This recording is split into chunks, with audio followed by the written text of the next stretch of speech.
Sejumlah warga di area parkiran kuliner di Kelurahan Kerampiangan, Pasuruan, Jawa Timur ini tak bisa menahan emosi setelah menangkap pelaku pencurian sepeda motor. Penangkapan pelaku bermula saat seorang wanita bernama Ika Rahmawati warga Bugul Kidul, Kota Pasuruan, berhasil menggagalkan aksi pelaku saat hendak mencuri sepeda motor miliknya.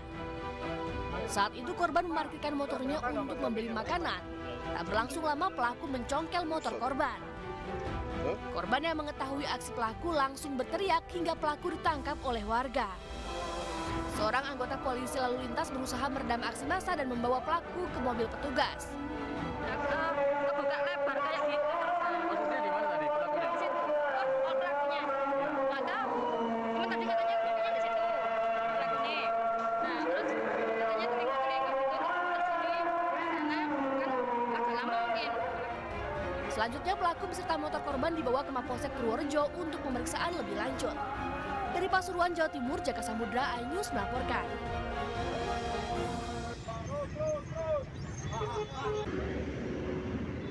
Polisi dibantu warga berusaha mengevakuasi seorang ibu bernama Dini Susanti dari kolong truk tronton. Korban tewas usai terlindas truk saat melintas di Jalan Lintas Lubuk Pakam, Tanjung Morawa, Deli Serdang, Sumatera Utara. Kejadian bermula saat truk tronton yang dikemudikan oleh Slamet datang dari arah Medan menuju tebing tinggi. Sesampainya di lokasi kejadian, supir truk tidak memperhatikan jarak aman di depannya. Di lokasi yang sama, sebuah motor yang dikendarai korban juga tengah berhenti di badan jalan, tepatnya di lajur 2 karena hendak menyeberang. Akibatnya, truk tronton pun menabrak korban hingga korban terlindas dan masuk dalam kolong truk. Lantas tersebut yang merenggut nyawa korban seorang perempuan pada saat mau berbelok ke arah kanan jalan, kemudian disorong oleh sebuah truk tronton. Terjadilah laka lantas tersebut. Namun dulu dalam perkara ini kami masih menyelidiki, mendalami perkara ini sehingga terjadinya demikian. Korban langsung dievakuasi ke Rumah Sakit Umum Amri Tambunan Lubuk Pakam, sementara untuk pengemudi truk telah diamankan di Satlantas Polres Deli Serdang guna dilakukan pemeriksaan atas kelalaiannya. Dari Deli Serdang, Rizky Fauzan, iNews melaporkan.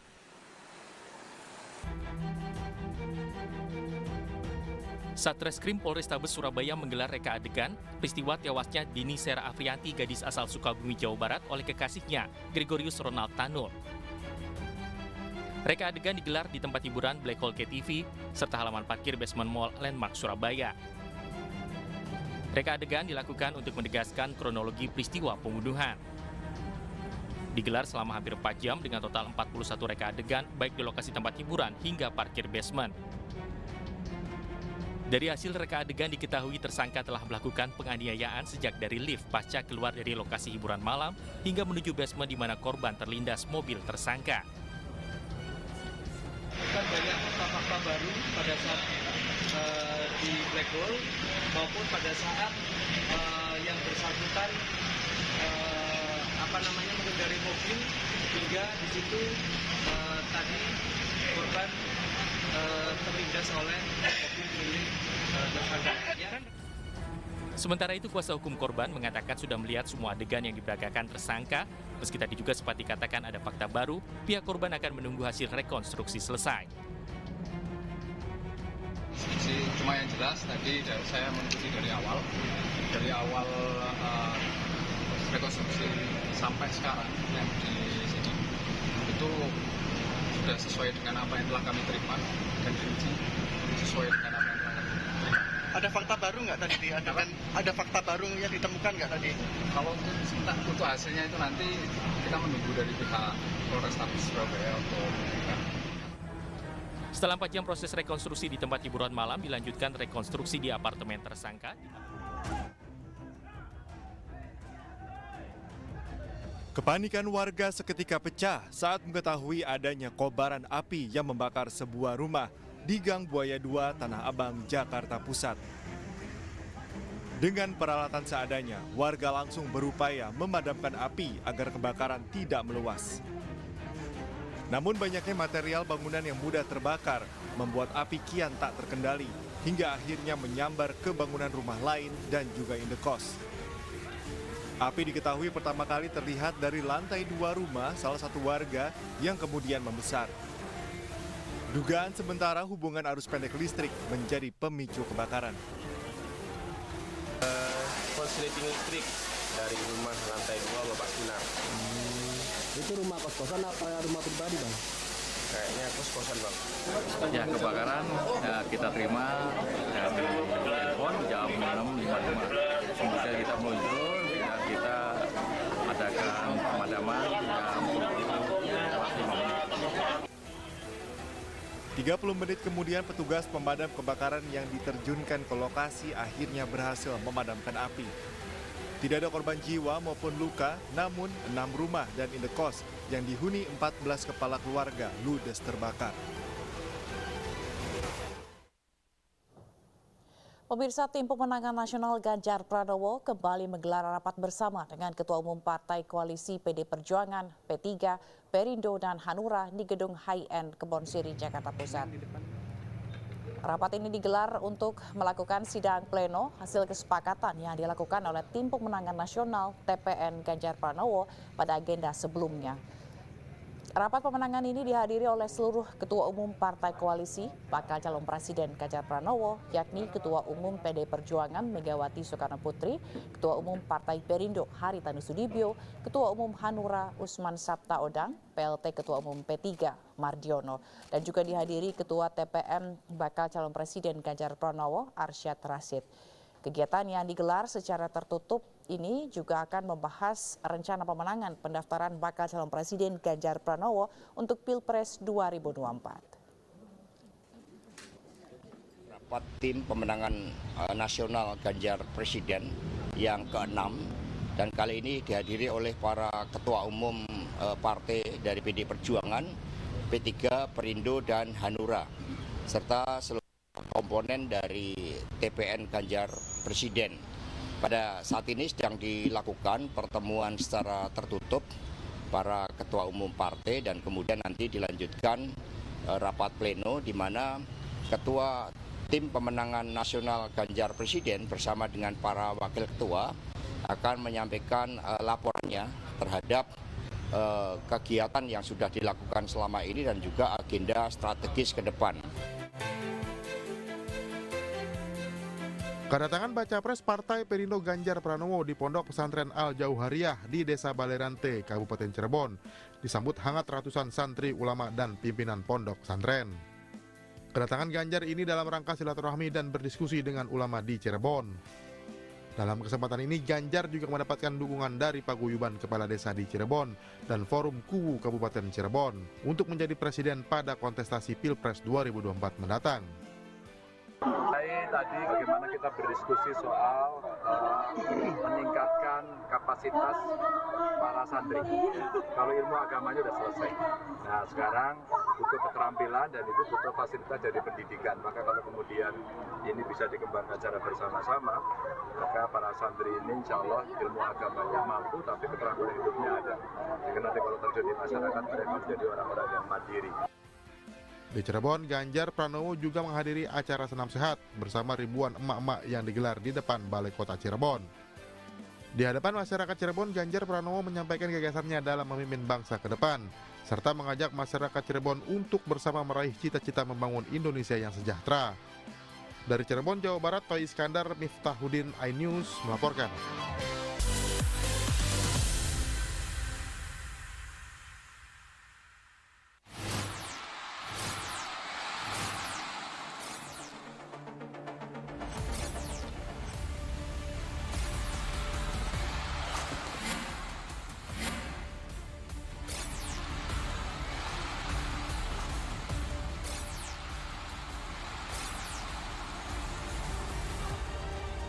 BWF European Tour 2023 live iNews, new home of badminton.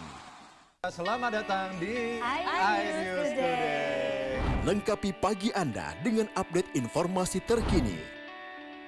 Apa penyebabnya? Apakah karena aspal ruas jalan ini ambles membentuk lubang? Boleh nggak sih dikasih senjata? Nggak boleh. Saya punya di bawah supervisor. Kita akan langsung bergabung bersama Giselia Nurrahman. Sejumlah bahan pokok mulai mengalami kenaikan. iNews Today setiap Senin sampai Jumat pukul 10 pagi di iNews.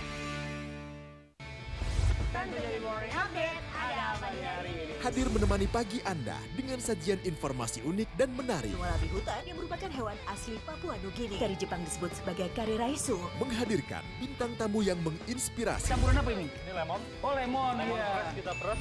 Itu harus dipotongin dengan dekat bagian mata. Kalau Morning Update, Senin sampai Jumat pukul 7 pagi di iNews. Kompilasi seputar keunikan, keajaiban, dan hal-hal menarik di berbagai belahan dunia. Suku Sentinel dipercaya berasal dari Afrika yang bermigrasi ke pulau itu sejak 60.000 tahun yang lalu. Seperti apa sejarah kelam dari tragedi tenggelamnya kapal Titanic? Lantas siapa tokoh di balik anime yang legendaris? OMG, setiap hari pukul 8 malam, hanya di iNews.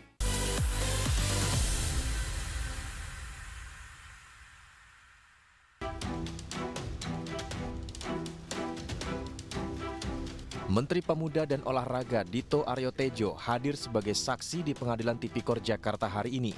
Ia didatangkan terkait kasus korupsi BTS Kominfo. Menariknya, Menpora mengaku tidak kenal dengan Johnny G. Plate, meskipun pernah satu kabinet sebagai sesama menteri. Aryo Bimo dan Dito Aryo Tejo. Pernah enggak Pak Menteri, Pak Johnny Gerard Plate bicara dengan saudara soal-soal ya urusan kementerian masing-masing? Ada? Tidak pernah Pak, saya tidak pernah dengan beliau dan tidak pernah komunikasi sama sekali. Bahkan waktu saya jadi menteri juga belum sempat silaturahmi. Belum?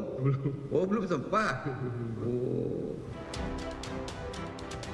Akan tetapi dalam kesaksiannya, Dito memang pernah bertemu 2 kali dengan terdakwa kasus korupsi BTS Kominfo, yakni Galumbang Menak Simanjuntak. Dito menegaskan dalam pertemuan tersebut tidak ada pemberian uang, bingkisan, ataupun titipan uang senilai 27 miliar rupiah untuk menutup kasus-kasus tertentu.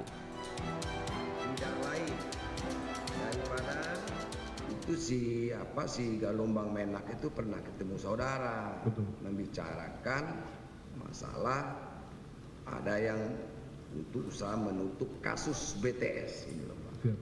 Jadi saudara mungkin sudah tahu juga kabarnya di media. Benar, sudah baca kan? Waktu itu tidak tahu yang mulia. Waktu mana? Waktu pertemuan itu saya tidak mengikuti. Tidak, iya. Oh, yang sekarang yang mulia? Iya. Oh iya, tahu. Iya. Sebenarnya saya kan juga berkembangnya waktu persidangan ini. Betul yang mulia. Iya kan? Itu yang perlu konfirmasi dengan saudara.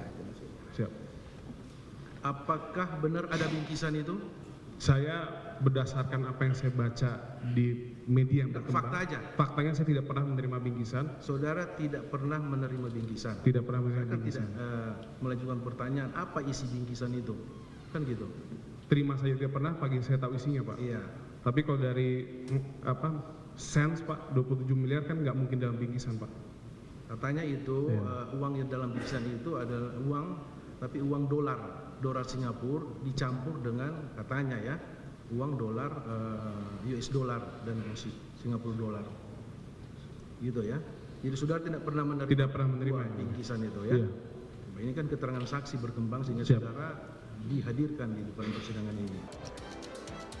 Selama persidangan, hakim masih mempertanyakan misteri pemberian bingkisan yang berisi uang 27 miliar rupiah. Namun Dito Aryo Tejo tetap membantah tuduhan bahwa ia mengetahui sumber uang tersebut. Tim Liputan iNews melaporkan.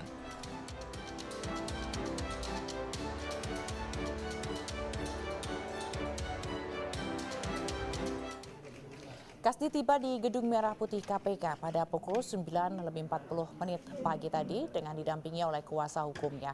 Kasdi akan menjalani pemeriksaan lanjutan oleh penyidik KPK terkait kasus dugaan korupsi di Kementerian Pertanian. Sebelumnya Kasdi Subagio telah menjalani pemeriksaan selama 11 jam kemarin. Kasdi mengaku dicecar sebanyak 17 pertanyaan oleh penyidik KPK, namun Kasdi tak memberikan keterangan mengenai materi pemeriksaan.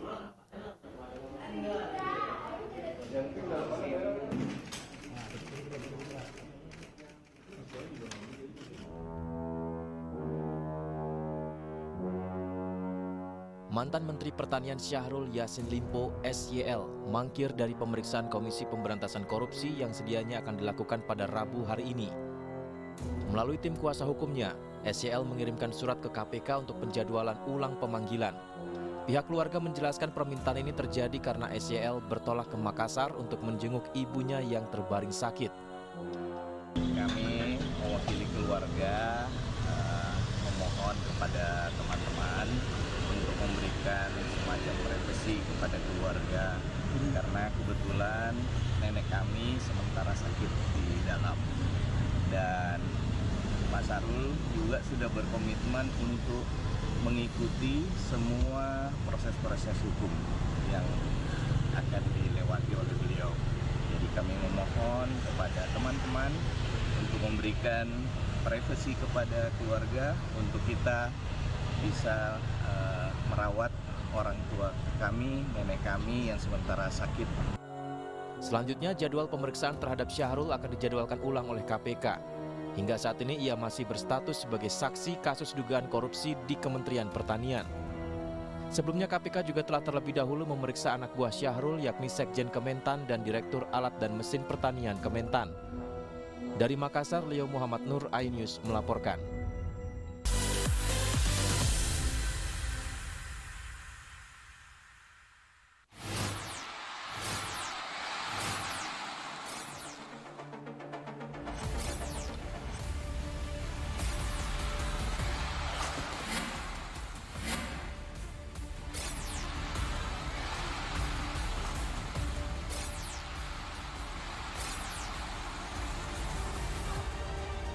BWF European Tour 2023 live iNews, new home of badminton. Selamat datang di iNews Today. Lengkapi pagi Anda dengan update informasi terkini. Apa penyebabnya? Apakah karena aspal ruas jalan ini ambles membentuk lubang? Boleh nggak sih dikasih senjata? Nggak boleh. Saya punya di bawah supervisor. Kita akan langsung bergabung bersama Giselia Nurahmat. Sejumlah bahan pokok mulai mengalami kenaikan. iNews Today setiap Senin sampai Jumat pukul 10 pagi di iNews. Hadir menemani pagi Anda dengan sajian informasi unik dan menarik. Wallaby hutan yang merupakan hewan asli Papua Nugini. Dari Jepang disebut sebagai kariraisu. Menghadirkan bintang tamu yang menginspirasi. Campuran apa ini? Ini lemon. Oh lemon, iya. Kita peras.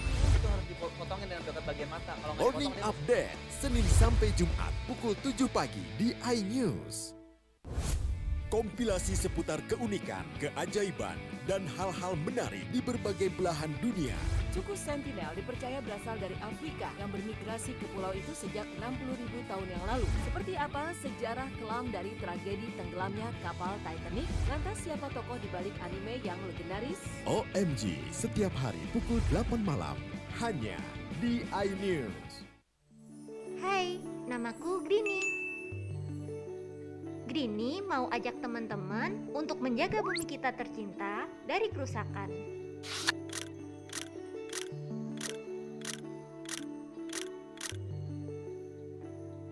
Mau tahu gimana caranya? Yuk, hemat energi teman-teman.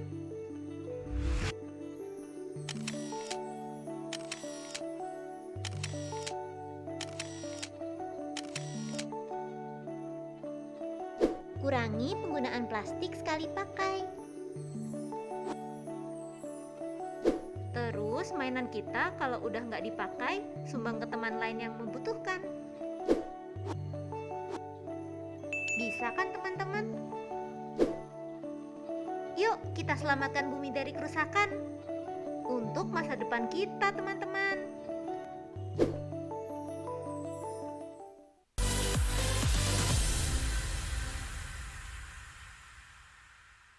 Pemirsa, kasus tewasnya Dini Sera Afrianti di tangan kekasihnya, Gregorius Ronald Tanur, memasuki babak baru. Polrestabes Surabaya kini menyangkakan pasal 338 KUHP tentang pembunuhan kepada tersangka. Penambahan pasal primer ini didasarkan temuan baru penyidikan polisi terkait adanya unsur kesengajaan tersangka menghabisi korban. Penemuan baru ini didapatkan oleh tim penyidik usai melakukan gelar perkara dan rekonstruksi di TKP Selasa kemarin. Hasil penyidikan mengungkapkan adanya cekcok antara tersangka dan korban yang berujung penganiayaan serta ada unsur kesengajaan ketika tersangka mengemudikan kendaraan saat korban bersandar di mobil hingga berujung korban terlindas dan meninggal dunia. Polisi juga menyatakan bahwa motif pembunuhan ini berlatar belakang sakit hati karena tersangka dan korban ini sering terlibat cekcok.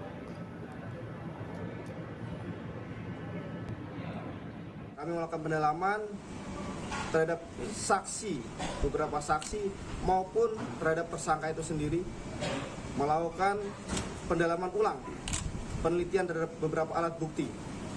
Diperkuat, kami kemarin melakukan rekonstruksi yang kemudian ditindaklanjuti dengan pelaksanaan gelar perkara malam harinya. Yang mana dalam pelaksanaan gelar perkara tersebut, kami melibatkan ahli pidana, kemudian dari ahli kedokteran forensik juga kami libatkan, dan ahli dari komputer forensik kami libatkan. Yang mana dari hasil gelar perkara tersebut dapat disimpulkan adanya sebuah keyakinan penyidik, adanya peristiwa menghilangkan, tindak pidana menghilangkan nyawa orang lain dan atau penganiayaan, sehingga disepakati terhadap GR kami terapkan pasal Premier 338 KUHP subsidiar 351 ayat 3.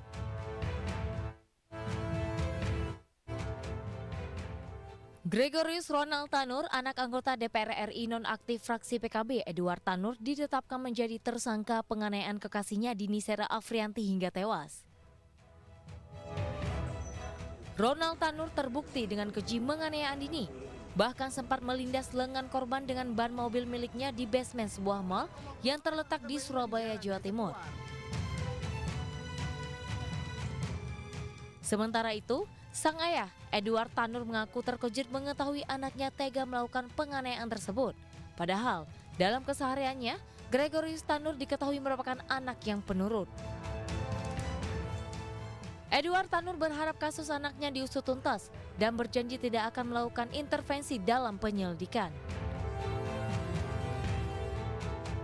Sebenarnya kami sebagai orang tua tidak pernah mengajarkan kepada anak kami untuk berbuat hal-hal yang di luar kemanusiaan atau di luar kebiasaan dia untuk mencederai orang lain.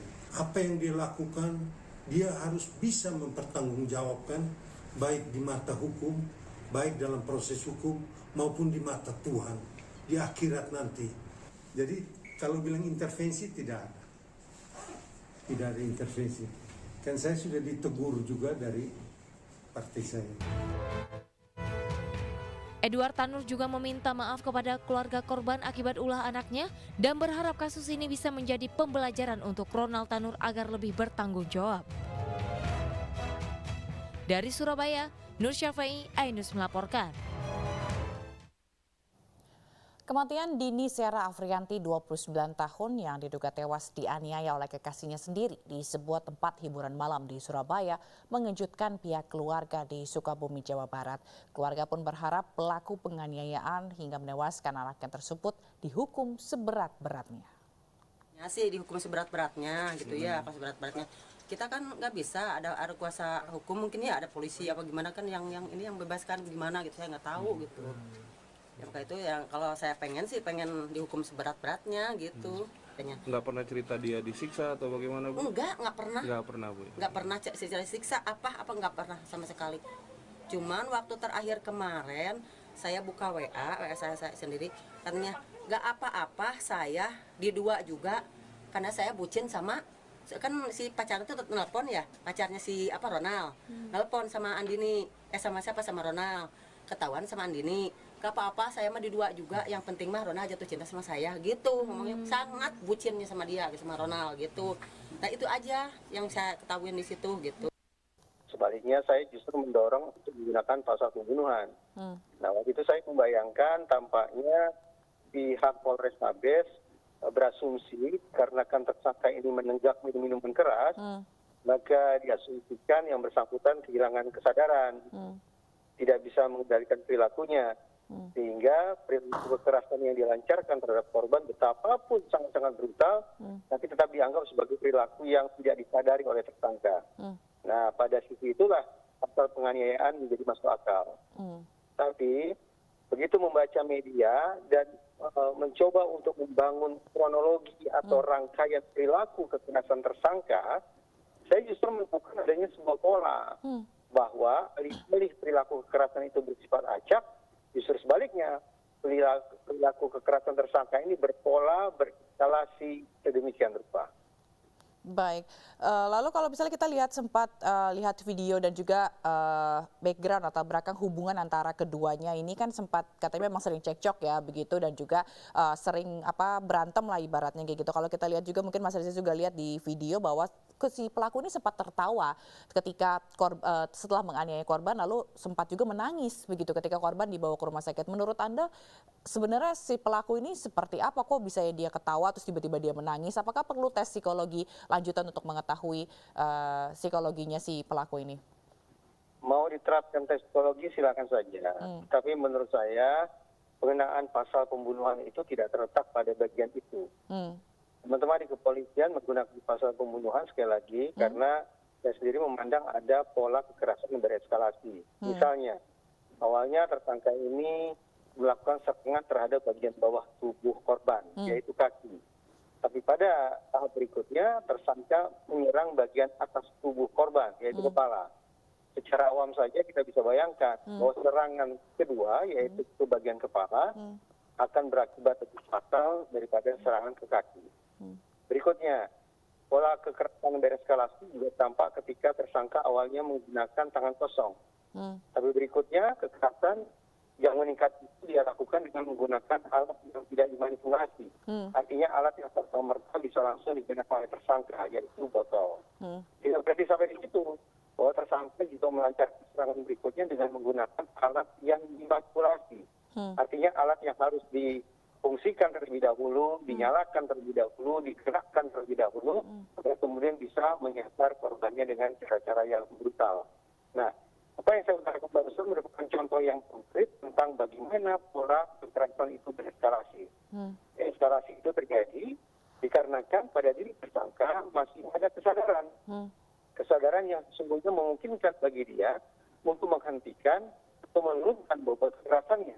Namun alih-alih kesadaran yang dia punya itu justru mendorong dia untuk melanjutkan bahkan meningkatkan kekerasan terhadap korban.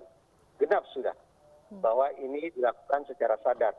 Atas dasar itu patut diduga kuat dengan kesadaran sedemikian rupa, tersangka sesungguhnya sudah memikirkan atau bisa membayangkan bahwa perbuatannya akan bisa berakibat mematikan korban. Pada detik itulah pasal penganiayaan bisa ditampilkan, diganti dengan pasal pembunuhan. Baik, berarti kalau tadi Anda jelaskan ibaratnya pelaku ini memang secara sadar gitu ya untuk melakukan penganiayaan. Tapi kalau dilihat dari penganiayaan yang bertubi-tubi dan ya setuju pasti sangat keji gitu ya. Mungkin kan ini dilakukan secara spontan karena kesal sesaat langsung dianiaya atau memang ini sudah ada dendam yang memang menumpuk begitu sehingga penganiayaan ini terjadi benar-benar sangat keji. Kekerasan yang bereskalasi itu saya yakini tidak hanya berlangsung di basement pusat perbelanjaan tersebut. Saya sejak awal juga mendorong pihak kepolisian untuk mengecek piranti komunikasi atau media sosial atau WhatsApp baik yang ada pada diri tersangka maupun korban. Karena sangat mungkin tanda-tanda kekerasan sebelumnya tapi juga merupakan bagian dari eskalasi bisa ditemukan di media sosial mereka. Dan ternyata berdasarkan pemberitaan di media, dugaan saya itu terbenarkan. Bahwa di media sosial pun korban sudah merintis sedemikian rupa, menunjukkan ada perlakuan keji yang dilancarkan oleh tersangka terhadap dirinya. Semakin sempurna bahwa pola kekerasan itu sifatnya bereskalasi, sudah berlangsung dalam waktu yang cukup panjang, yang tidak hanya dilakukan ketika tersangka katakanlah berada di bawah pengaruh minuman keras, tapi juga sebelum.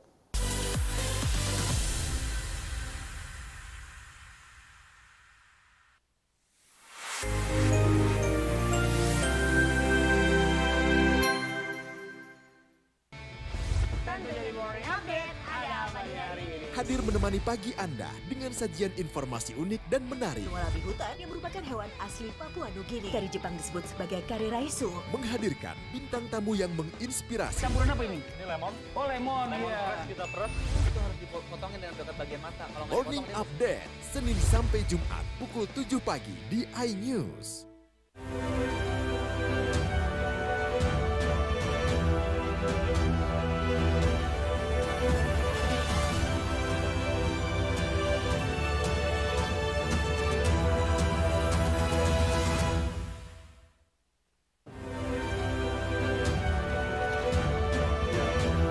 Pembakar lahan ditahan polisi.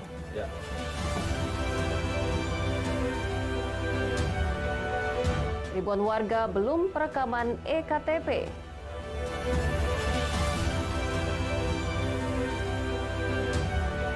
Pesona Pantai Supi kini ramai dikunjungi.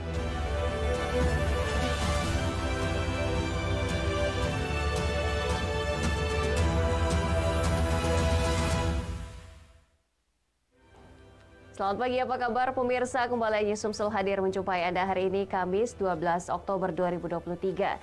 Selain 3 berita utama tadi, sejumlah informasi menarik lainnya akan kami hadirkan untuk menemani pagi Anda. Bersama saya, Anggi Pradita, inilah News Sumsel selengkapnya.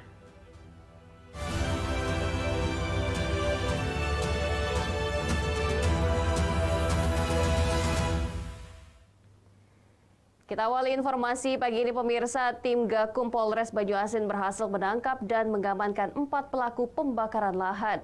Para pelaku terancam hukuman maksimal 10 tahun penjara.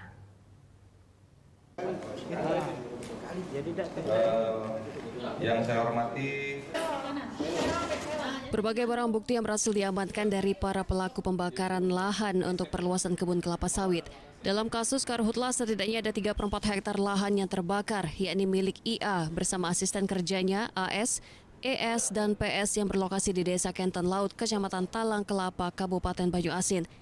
Tertangkapnya pelaku saat tim penegak hukum Karhutla Polres Banyuasin sedang melakukan patroli hunting Karhutla, mendapatkan informasi dari masyarakat melalui call center bantuan polisi. Polda Sumsel kepada Polres Banyuasin adanya warga yang membuka perkebunan dengan cara membakar. Para pembakar mengaku tidak mengetahui jika ada larangan pembakaran untuk membuka lahan. Pribadi atau di bawah korporasi? Saya pribadi sebenarnya ada berapa hektar? Total lahan itu yang sudah tertanam tahun 13 tahun yang lalu 20 hektar. Ya. 5 itu sebenarnya sudah kita stacking semua. Semuanya sudah stacking, sudah selesai. Yang 700 meter, 7.000 meter ini sebenarnya kami hanya membersihkan sisa-sisa hasil stacking. Iya. Polres Banyuasin mengamankan para pelaku yang baru selesai melakukan pembakaran. Pasal yang dipersangkakan kepada tersangka yaitu pasal 108 junto pasal 56 ayat 1 Undang-Undang Republik Indonesia nomor 39 tahun 2014 tentang perkebunan dan atau pasal 187 KUH. Para pelaku telah mendekam di Mapolres Banyuasin karena melanggar pasal 108 junto pasal 56 Undang-Undang Republik Indonesia nomor 39 tahun 2014 tentang perkebunan dengan ancaman dipidana penjara selama 10 tahun dan denda paling banyak 10 miliar rupiah. Dari Banyuasin, Ahmad Syaiful, iNews melaporkan. Pemirsa, Badan Permusyawaratan Desa atau BPD kerap tidak dilibatkan dalam segala bentuk kegiatan di desa oleh oknum kepala desa, sehingga menjadi bumerang karena tidak ada transparan ke publik.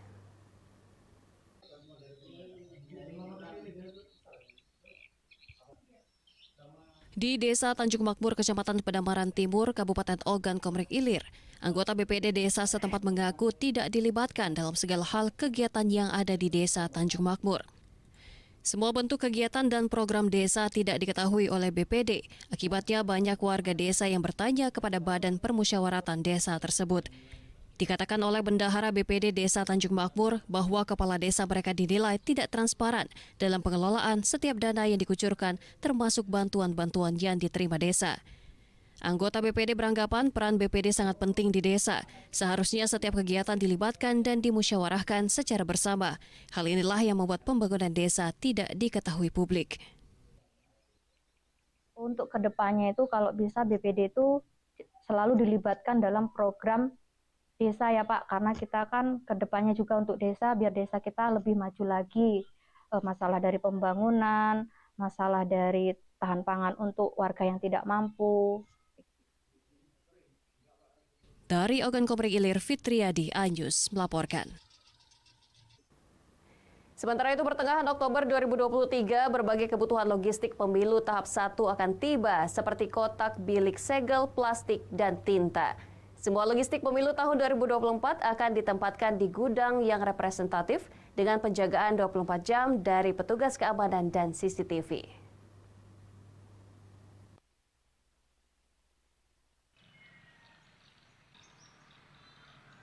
KPU Kabupaten Muara Enim sedang mempersiapkan kedatangan logistik yang ditempatkan di gudang yang cukup memadai baik dari standar kelayakan maupun dari keamanan. Fairuzi selaku Kabag Keuangan Umum dan Logistik KPU Kabupaten Muara Enim mengatakan persiapan logistik dengan membuat rak-rak pengaturan sirkulasi termasuk kamera pemantau. Untuk logistik tahap 1 diperkirakan akan tiba pertengahan Oktober seperti kotak, bilik, segel, plastik, dan tinta. Siapkan logistik dalam rangka menerima logistik pemilu tahap 1. Seperti yang dilihat, kita sedang mempersiapkan palet dan CCTV sudah terpasang. Kemudian lagi sirkulasi udara sudah memadai. Itu untuk sementara nih. Dari sini. Logistik tahap 1 yang akan sampai ini diperkirakan di pertengahan bulan Oktober. Itu kotak, bilik, segel plastik, tinta. Gedung logistik cukup memadai untuk menampung semua kebutuhan logistik pemilu untuk kebutuhan 1.786 TPS, 22 PPK, dan 255 kecamatan dan kelurahan. Dari Muara Enim, Edwin Syah Satria, iNews melaporkan. Ribuan warga belum perekaman EKTP. Informasinya akan kami hadirkan seusai jeda.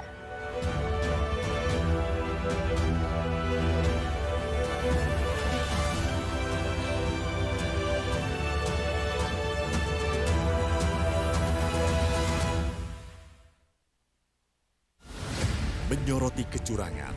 PTS ini bukan soal korupsi. Itu ditemukan, itu fakta yang ditemukan di lapangan. Menyuarakan keadilan. Melarikan diri melalui sungai. Wilayah tidak tersentuh oleh negara. Laporan mendalam dan eksklusif. Saya akan tunjukkan kepada Anda. Mario Dandi, rebutan perempuan. Gimana, Ken? AB Plus setiap Minggu pukul 8 pagi di iNews. Saya Aiman Wicaksono. Saya akan mengupas tuntas malam ini. Saya mendapatkan kesempatan secara eksklusif. Bismillah, walaupun itu teman. 4 miliar dalam 1 jam itu nggak sulit. Betul. The Prime Show with Aiman. Setiap Rabu pukul 8:30 malam. Saya para berevolusi, kita berbagi cerita. Rupanya konspirasi itu ini. Oh iya. Apakah jadi capres? Kita setuju. Sebetulnya saya ini untuk menjadi presiden, saya harus siap. Konspirasi Prabu, setiap Rabu pukul 9:30 malam.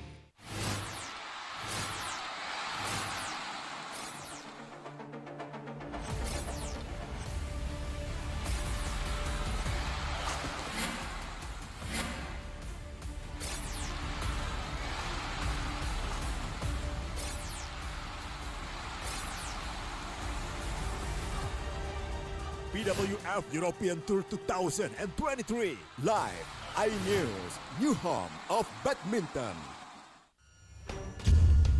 Nuduhan saya menerima 27 miliar. Yang menghina saya, mencaci maki saya. Hukum di negeri ini yang kalau nggak dikawal penipuan ya. Dan Ilegal berkedok rumah kasus mega korupsi dipicu terkait masalah. Jangan bilang Anda tidak tahu karena kami sudah memberitahukannya. iNews File Sabtu dan Minggu pukul 9 pagi. Selamat datang di iNews Today. Lengkapi pagi Anda dengan update informasi terkini.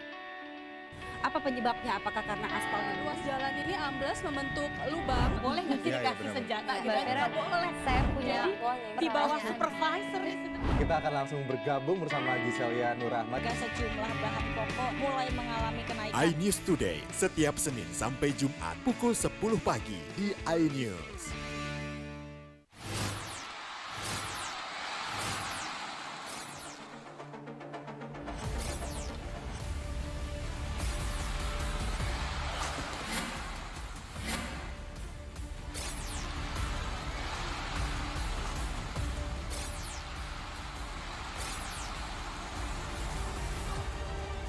BWF European Tour 2023 live iNews, new home of badminton.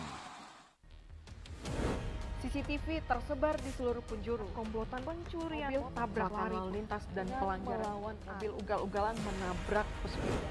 Tragedi-tragedi yang mengerikan. Anak itu berikan bius, datang membawa senjata tajam dengan kecepatan yang di luar batas.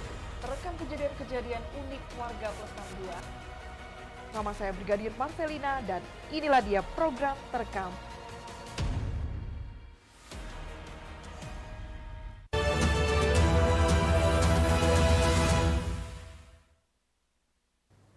Pemirsa, Anda masih bersama kami dalam iNews Sumsel. Ribuan warga Kabupaten Ogan Komering Ilir belum melakukan perekaman EKTP. Hal itu dikarenakan banyaknya pemilih pemula yang baru berumur 17 tahun dan belum membuat KTP.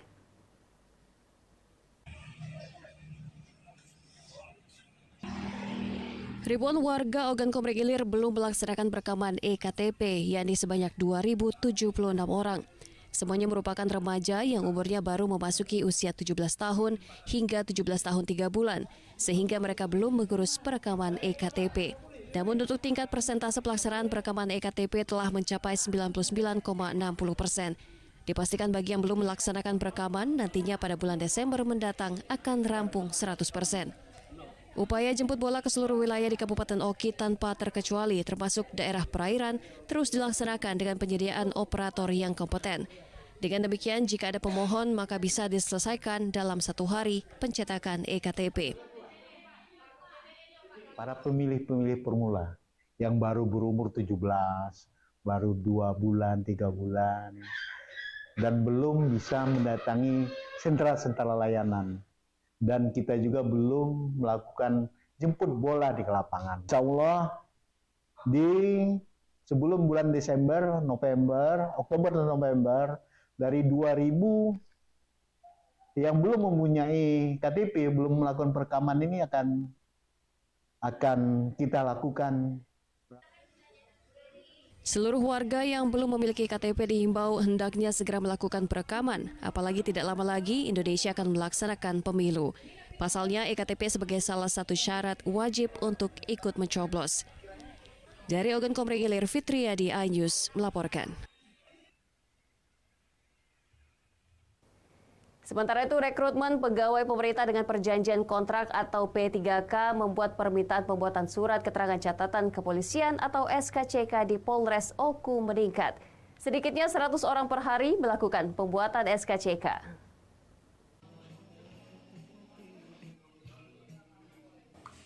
Suasana sentra pelayanan kepolisian terpadu Polres Oku berbeda dari biasanya. Beberapa hari terakhir mulai dipadati masyarakat yang mengajukan pembuatan surat keterangan catatan kepolisian atau SKCK untuk melengkapi persyaratan administrasi rekrutmen pegawai pemerintah dengan perjanjian kontrak atau P3K. Kasat Intel Polres Oku AKP Hendri Antonius menjelaskan, saat ini pembuatan SKCK di Polres Oku mengalami peningkatan yang cukup tinggi. Biasanya dalam sehari tercatat puluhan pembuat SKCK, namun beberapa hari kebelakang mencapai 100 lebih pembuat SKCK. Untuk mempercepat proses pelayanan, Polres Oku memberikan kemudahan dalam pembuatan SKCK.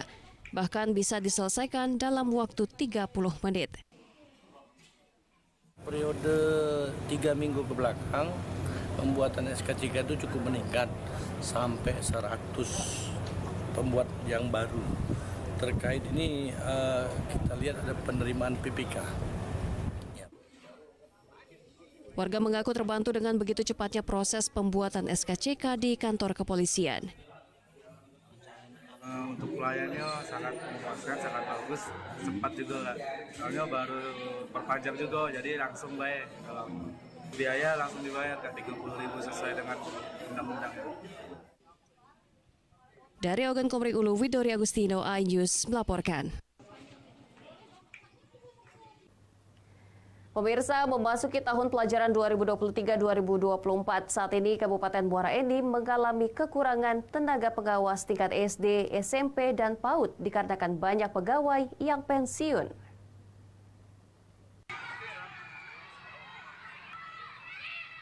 Saat ini keberadaan pengawas sekolah tidak lagi sebagai pengendali administrasi, namun sebagai pendamping bagi sekolah binaannya. Di Kabupaten Muara Enim terjadi kekurangan tenaga pengawas untuk tingkat SD, SMP, dan PAUD. Kepala Dinas Pendidikan dan Kebudayaan Kabupaten Muara Enim Rusdi Hairullah mengatakan, mengatasi kekurangan pengawas, pihaknya menyiapkan 15 orang guru penggerak yang sudah ikut tes uji kompetensi. Saat ini jumlah pengawas tidak sebanding dan memang kurang dari idealnya untuk 110 SMP dan 356 SD. Sementara pengawas yang ada 15 pengawas SMP dan 34 pengawas SD. Upaya-upaya yang kita lakukan yang pertama, kemarin ada 15 dari guru penggerak yang kemarin sudah lulus untuk tes ikut uji kompetensi sebagai pengawas. Jadi alhamdulillah 15 itu sudah lulus. Kemudian pengawas untuk SD, SMP dan tingkat PAUD. Ini siap untuk ditempatkan. Jadi alhamdulillah tidak ada 15 yang akan membuat pengawasan di tingkat satuan sekolah. Dengan sekolah yang ada lebih kurang 5 orang seharusnya. Itu pun sudah minim sekali kalau 5 orang. Ya. Harapannya bisa ada cepat penambahan untuk mudah-mudahan ke depan dengan adanya sudah banyak yang ikut guru penggerak dan akan mengikuti lagi tes UKOM, ini tentunya akan menambah jumlah pengawas yang ada di Kabupaten Muara ini. Kedepan akan dilakukan perekrutan untuk mengatasi kekurangan tenaga pengawas di tingkat SD, SMP, dan PAUD. Dari Muara Enim, Edwin Syah Satria, iNews melaporkan. Pesona Pantai Supi kini ramai dikunjungi. Informasinya akan kami hadirkan seusai jeda. Tetaplah bersama kami.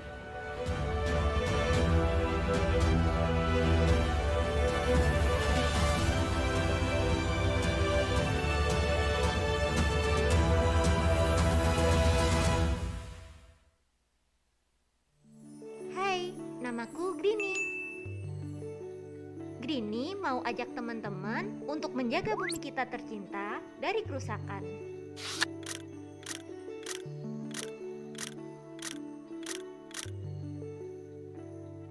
Mau tahu gimana caranya? Yuk, hemat energi teman-teman.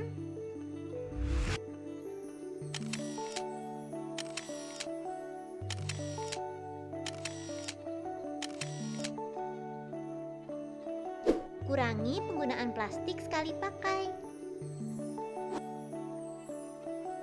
Terus mainan kita kalau udah nggak dipakai, sumbang ke teman lain yang membutuhkan. Bisa kan teman-teman? Yuk kita selamatkan bumi dari kerusakan.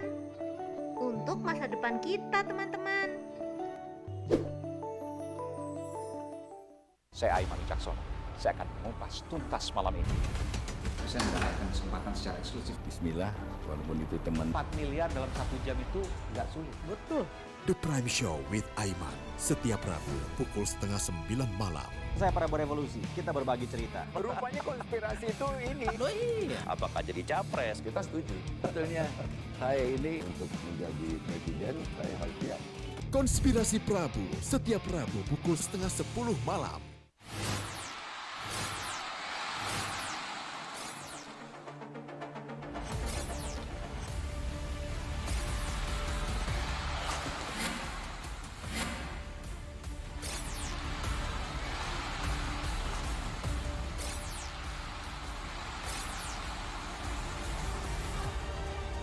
BWF European Tour 2023 live iNews, new home of badminton.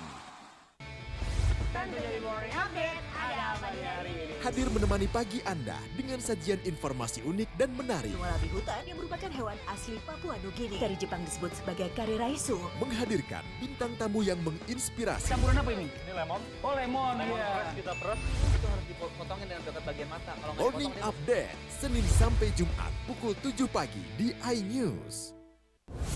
Kompilasi seputar keunikan, keajaiban, dan hal-hal menarik di berbagai belahan dunia. Suku Sentinel dipercaya berasal dari Afrika yang bermigrasi ke pulau itu sejak 60.000 tahun yang lalu. Seperti apa sejarah kelam dari tragedi tenggelamnya kapal Titanic? Lantas siapa tokoh di balik anime yang legendaris? OMG, setiap hari pukul 8 malam, hanya di iNews.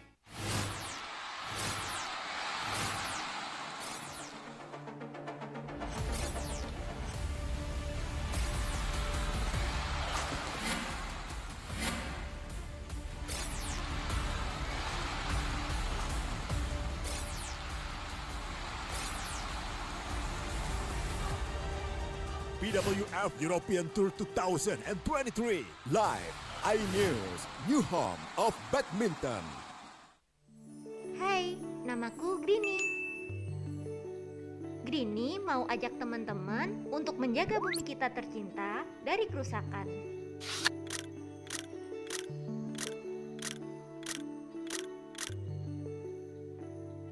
Mau tahu gimana caranya? Yuk, hemat energi teman-teman.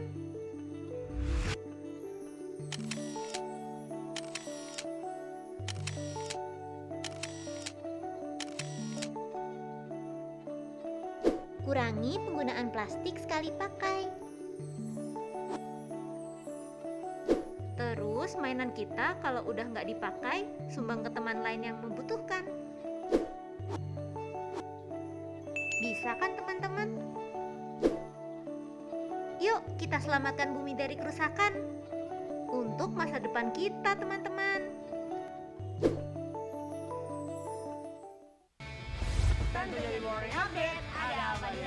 Hadir menemani pagi Anda dengan sajian informasi unik dan menarik. Wallaby hutan yang merupakan hewan asli Papua Nugini dari Jepang disebut sebagai kariraisu. Menghadirkan bintang tamu yang menginspirasi. Campuran apa ini? Ini lemon. Oh lemon, iya. Kita peras itu harus dipotongin dengan dekat bagian mata. Kalau nggak Morning dipotong, Update Senin sampai Jumat pukul 7 pagi di iNews.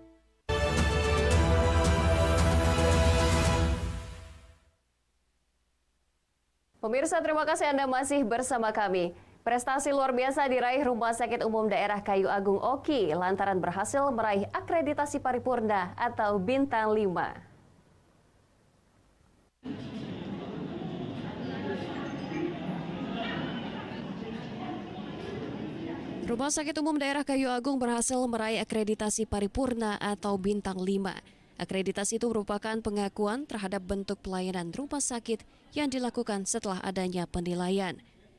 Akreditasi ini harus memenuhi standar akreditasi, diantaranya terdapat 16 pokja dan 796 elemen penilaian sesuai standar akreditasi yang ditetapkan oleh Kemenkes RI. Dokumen-dokumen dicek, kemudian pengamatan lapangan dari rawat jalan, termasuk IPAL dan juga limbah yang ada.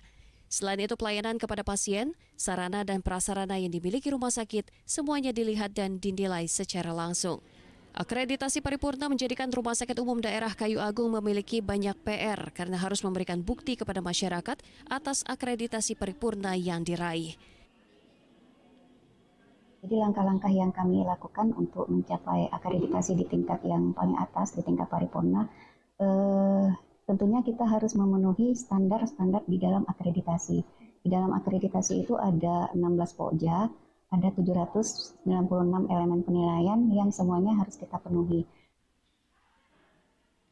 Mutu dan kualitas RSUD Kayu Agung diharapkan semakin meningkat, sehingga kepercayaan masyarakat juga semakin meningkat. Dari Ogan Komering Ilir, Fitriadi, iNews melaporkan. Pemirsa, warga Kabupaten Ogan Ilir dan sekitarnya saat ini demam pantai yang lagi booming dan viral, yakni Pantai Supi yang ada di Kecamatan Sungai Pinang. Pesona Pantai Supi ini pun cukup menyedot perhatian.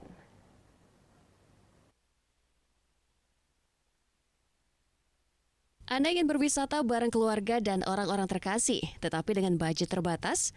Jangan khawatir, Anda tetap bisa bersantai ria.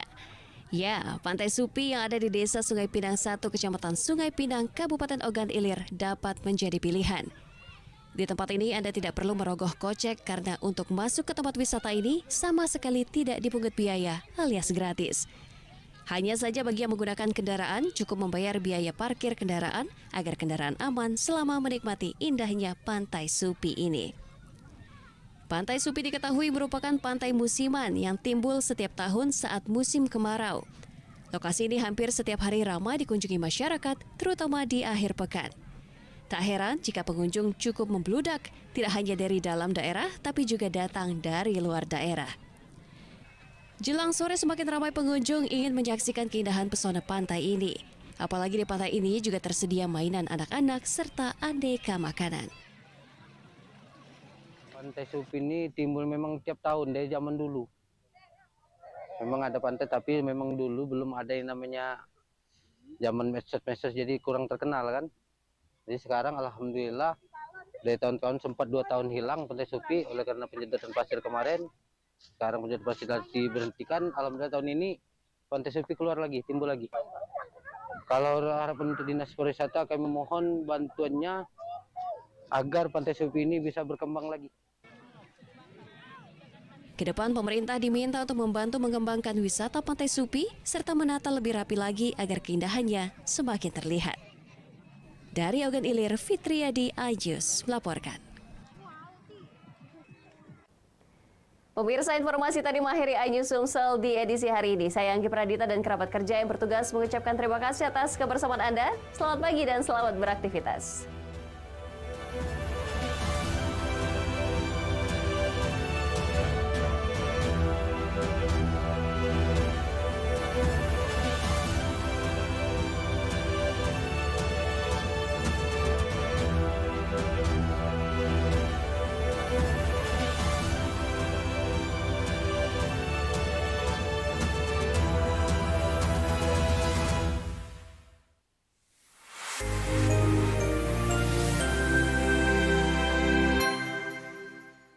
Selamat datang di iNews Today. Lengkapi pagi Anda dengan update informasi terkini.